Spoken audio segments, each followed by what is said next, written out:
someone who is listening to music, or a Muslim sister who's not wearing hijab, that might be just a personal shortcoming. That might be a personal shortcoming.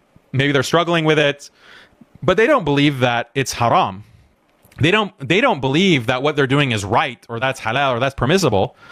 They're just struggling. They're going through a struggle. They're not trying to change the deen. They're not trying to change Islam.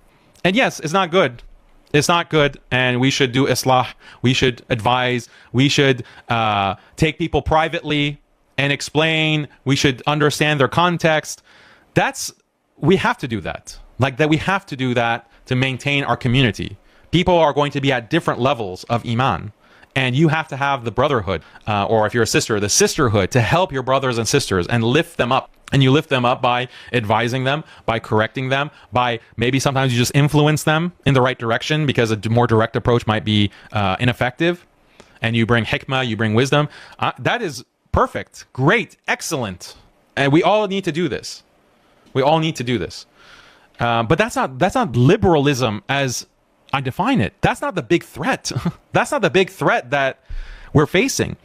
The threat that I'm calling out, I've been calling out for over 12 years in public dawah, is liberalism, the ideology that religion has to be reformed.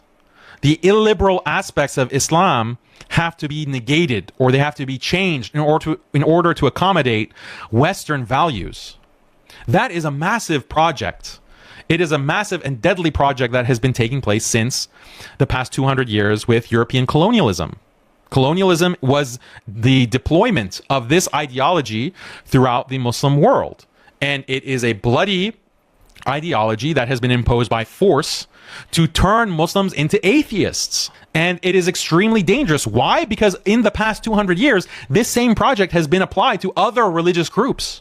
It has been applied to Christians. It has been applied to Jews. It has been applied to Hindus. It has been applied to Buddhists. It's been applied to animists and Native American religions and Aboriginal religions and African religions, pagan religions. All the world's religions have been attacked by this liberal force. And we see within all of these religions that they slowly secularize. They become more atheist. They become more atheist, not just in the fact that they are less practicing of their religious traditions and their religious rituals and their religious laws. Yes, they are not only less practicing of those laws, they have abandoned their laws. They have abandoned their traditions. They have, deleted them. Their religions have been destroyed. And that's what's happening to Islam as well. It's not that, not as many women are wearing hijab, or more Muslims are listening to music, or more Muslims are engaged in like gender mixing, for example, or any number of other points that you can make. Yeah, that's not good.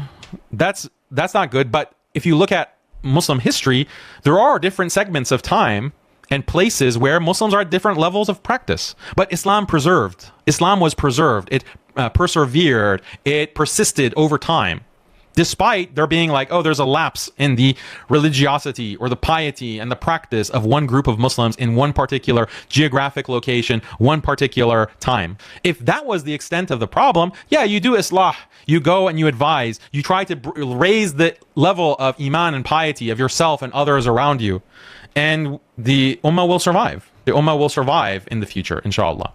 But that's not the problem. The problem is that liberalization is destroying the religious values, the religious laws. It's one thing, I keep going to the hijab example because it's very common. It's one thing to say that, okay, I have my own personal struggles and therefore I'm not going to wear hijab. I have my own challenges and I'm on a journey. Some people, yeah, we make fun of that sometimes, but that in itself is not good. It's not good. And but we have to encourage those Muslim sisters to do better, fine.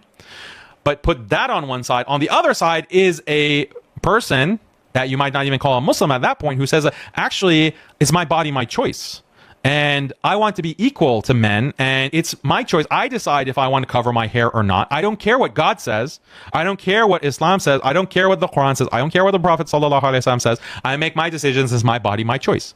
Do you see the difference?